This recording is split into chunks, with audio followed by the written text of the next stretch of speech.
नमस्कार, मैं जितेंद्र चतुर्वेदी। आपसे आग्रह रहेगा कि अगर मतांतर से नहीं जुड़े हैं तो जुड़िए, वीडियो को लाइक करिए और साझा करना मत भूलिए। बात उस सर्वे की करेंगे जिसने बहुतों की धड़कन बढ़ा दी है। वैसे तो ये जो बात हम लोग करेंगे ये सीधे तौर पर नरेंद्र मोदी की अगुवाई वाली भाजपा और गठबंधन से जुड़ा हुआ है कि ये कितने पानी में है। लेकिन इनका पानी देखकर और पानी का उफान देखकर इंडी गठबंधन की सांस फूल रही है, तो उसको भी थोड़ा समझेंगे और इंडी गठबंधन का अपना जो आकलन है उसको भी थोड़ा देखेंगे, क्योंकि उनका आकलन तो बड़ा विरोधाभासी लग रहा है। और देखिए, ये सब इसलिए भी जानना समझना बड़ा जरूरी हो जाता है क्योंकि 6 चरणों का मतदान हो चुका है। अब बस 7वें चरण की वोटिंग होना बाकी है। यानी अब तकरीबन तकरीबन एक तस्वीर आ गई है, क्योंकि 486 सीटों पर मतदाताओं ने अपने मताधिकार का प्रयोग कर लिया है और तमाम उम्मीदवारों का भाग्य ईवीएम में कैद हो चुका है और 4 जून को स्पष्ट हो जाएगा। लेकिन इस बीच तमाम चीजें निकल कर आ रही हैं और वो बता रही हैं कि हवा का रुख क्या है, दिशा और दशा क्या है। तो थोड़ा उसको समझने के लिए, उसको जानने के लिए ये जो इंटरनल सर्वे हैं, इन सर्वे पर गौर करना बहुत जरूरी है।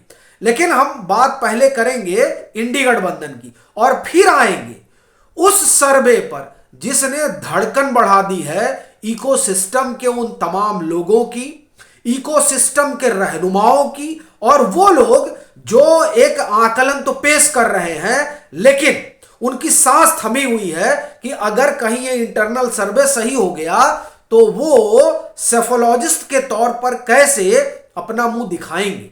लेकिन उस पर हम आएंगे। पहले इंडी गठबंधन जो कह रहा है उसको थोड़ा जान लेते हैं। देखिए, इंडी गठबंधन ने 5 चरण तक तो कुछ बोला ही नहीं कि हम कितना सीट पाएंगे। 6ठे चरण के बाद वो कहने लगे हैं कि हम 300 पहुंच रहे हैं। अच्छा, उससे पहले पहुंचे होते तो कुछ बात भी बनती, लेकिन यहां एक विरोधाभास दिखाई दे रहा है। पहला ये कि इनके बड़े नेता कह रहे हैं कि हम 270 पहुंच चुके हैं और जो ये जब अब 7वां खत्म हो जाएगा तो हम 350 चले जाएंगे। बस समझ में नहीं आ रहा है कि जब 6 तक आप 270 पर ही हैं तो 7वां जाते ही कैसे आप 350 पहुंच जाएंगे, पहली बात। दूसरी बात, कांग्रेस कुल 341-42 सीटों पर लड़ रही है और तमाम आकलन इकोसिस्टम के लोग भी कर चुके हैं। वो अभी कह रहे हैं कि बमुश्किल 75 सीट भाजपा कांग्रेस जो है वो पहुंच पाएगी 341 में। अब अगर कांग्रेस ही 341 में 75 या उससे नीचे पर रहेगी तो ये 270 पार कब कर लिए। यानी ये आप एक तरह से कहें कि जुमलेबाजी चल रही है। और दूसरी तरफ जो भाजपा गठबंधन की तरफ से खबरें आ रही हैं वो तो दिल दहला दे रही है। किनका? जो कह रहे हैं कि साहब नहीं नहीं नहीं, 220 भी भाजपा का आ जाए तो बहुत है। तो क्या है अंदर की खबर, थोड़ा वो सुनिए। अगर भाजपा की आप बात करें तो अमित शाह तो डंके की चोट पर कह रहे हैं कि 5वां चरण आते आते खत्म होते होते हम 310 पहुंच चुके हैं और 6ठे और 7वें चरण की तो वो बात ही नहीं कर रहे हैं।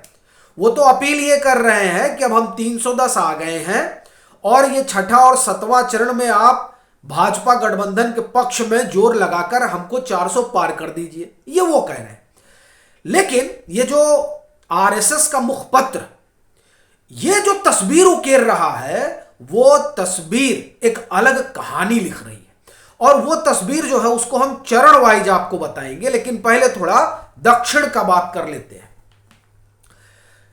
ये जो आरएसएस का मुखपत्र है ये बड़ी बात कह रहा है और आरएसएस का मुखपत्र का मतलब मैं फिर यही कहूंगा कि पांचजन अगर बोल रहा है तो अप्रत्यक्ष तौर पर ही सही वो आरएसएस बोल रहा है कि दक्षिण में 132 में से 67 सीटें जो है वो भाजपा लाने जा रही है, भाजपा गठबंधन लाने जा रहा है।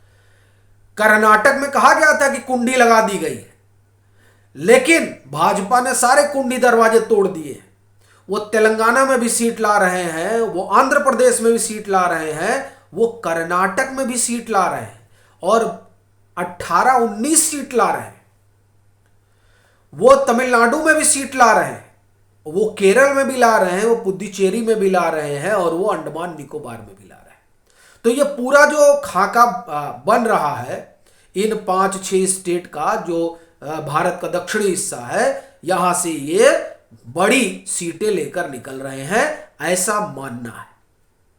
अब जब आप उत्तर की तरफ चलते हैं तो देखिए उत्तर में तो कोई कुछ भी कहे, आंधी है। गुजरात में 1 सीट नहीं कम हो रही है, मध्य प्रदेश में 1 सीट नहीं कम हो रही है, राजस्थान में 2-3 सीटें आप कह सकते हैं, और छत्तीसगढ़ में 2-3 सीटें। बाकी उड़ीसा में सीट बढ़ रही है, पश्चिम बंगाल में सीट बढ़ रही है। उत्तर प्रदेश में तमाम जो मूर्धन्य विश्लेषक हैं वह भी ये कह रहे हैं कि 65 से 70 तक जो है वो भाजपा जा रही है और उसका गठबंधन। हाँ, जो स्वधन्य सेफोलॉजिस्ट अभी बने हुए हैं, या आप कहिए कि वो तो सेफोलॉजी से पॉलिटिकल एक्टिविस्ट अभी बने हैं, तो वो तो 50 दे रहे हैं। कुछ और लोग हैं जो ज्यादा मूर्धन्य हैं, वो तो कह रहे हैं कि 40 ही आएगा। लेकिन उन मूर्धन्य को अलग श्रेणी में रखिए, चूंकि वो 22 में भी 303 और 340 सीट दे रहे थे विधानसभा चुनाव में अखिलेश यादव को। तो उनको तो आप ये कहें कि उन्होंने अखिलेश यादव का चश्मा पहन रखा, तो उनको सिर्फ अखिलेश ही दिखाई देते हैं, जमीन नहीं दिखाई देती है। तो वो तो जमीन से परे है, तो उनकी बात ही क्या करें। तो यही हाल उत्तर प्रदेश में है। महाराष्ट्र में देखिए, महाराष्ट्र की बहुत बात हो रही है, लेकिन महाराष्ट्र में अभी भी मेरा ये अपना मानना है कि भाजपा वहां 35 से 40 सीट लाने की स्थिति में अभी है, और वो ला रही है। क्योंकि देखिए, जो सिंबल वाला मसला है ना, इसको लोग इग्नोर कर रहे हैं। लेकिन आप देखिए, जो सिंबल दिल्ली जैसे शहर में अरविंद केजरीवाल को कहना पड़ रहा है कि नॉर्थ ईस्ट दिल्ली में झाड़ू नहीं रहेगा, पंजा रहेगा, तो इसलिए पंजे को वोट दीजिएगा। आप ये समझिए कि जो दिल्ली राजधानी है देश की, हाईटेक है, वहां पर इतना कंफ्यूजन है कि यहां तो झाड़ू होना चाहिए था, पंजा कैसे आ गया। तब आप कल्पना करिए कि महाराष्ट्र के उस सुदूर ग्रामीण इलाके में, जहां एक तरफ धनुष बाण होगा, चुनाव चिन्ह, और एक तरफ मसाल, तो लोग कहां दबाएंगे? शर्तिया वो जो है धनुष बाण दबाएंगे, क्योंकि तब उनको डिफरेंशिएट करने में बड़ी मुश्किल होगी। तो ये जो सीटें हैं, ये सीट भी निकल रही है, और भाजपा की तो सीटें निकल ही रही है। इसलिए वहां पर कुछ हासिल होने नहीं जा रहा है महाविकास अघाड़ी को। यह रहा महाराष्ट्र की कहानी। बाकी हम आपको सब बता चुके हैं। अब जो आरएसएस का मुखपत्र पांचजन्य कह रहा है उसको सुनिए, और ये बड़ी चीज कह रहे हैं। ये कह रहे हैं पहले चरण में भाजपा 74 सीटों पर आ गए 102 में से, दूसरे चरण में 87 में से 64 सीटों पर आगे है, तीसरे चरण में 93 में से 75 सीटों पर आगे है, और चौथे चरण में 96 में से 67 सीटों पर आगे है, और पांचवें चरण में 49 में से 44 सीटों पर आगे है। इनका अपना जो आकलन है वो तो आप समझिए कि 324 तक का है, और अगर छठवां 20 में आप जोड़ लीजिए तो मुझे लग रहा है ये 370 की बात कर रहे हैं। अब आप समझिए ये स्थिति है जो ये कह रहे हैं। तो अब आप ये देखिए कि अब ये जो सर्वे है इनका अपना, छठे चक ये 350 कह रहे हैं। इस सर्वे ने दहला दिया है किसको? पूरा इकोसिस्टम और इकोसिस्टम के रहनुमा।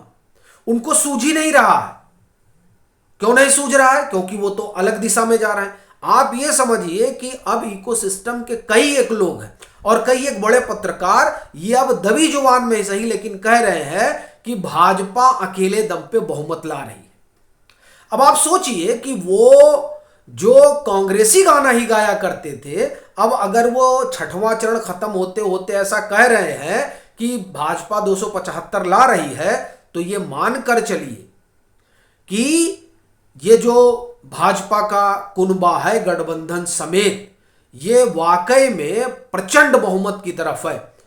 और कई एक, अब जैसे आप हर्षवर्धन त्रिपाठी जी का लीजिए, वो तो सीधे कह रहे हैं कि 375 से 400, यानी भाजपा जो है वो जिस तरह से दौड़ रही है वो दरअसल इकोसिस्टम को परेशान कर रहा है, इसीलिए सब दहले हुए हैं और बता रहे हैं ऐसा नहीं वैसा नहीं।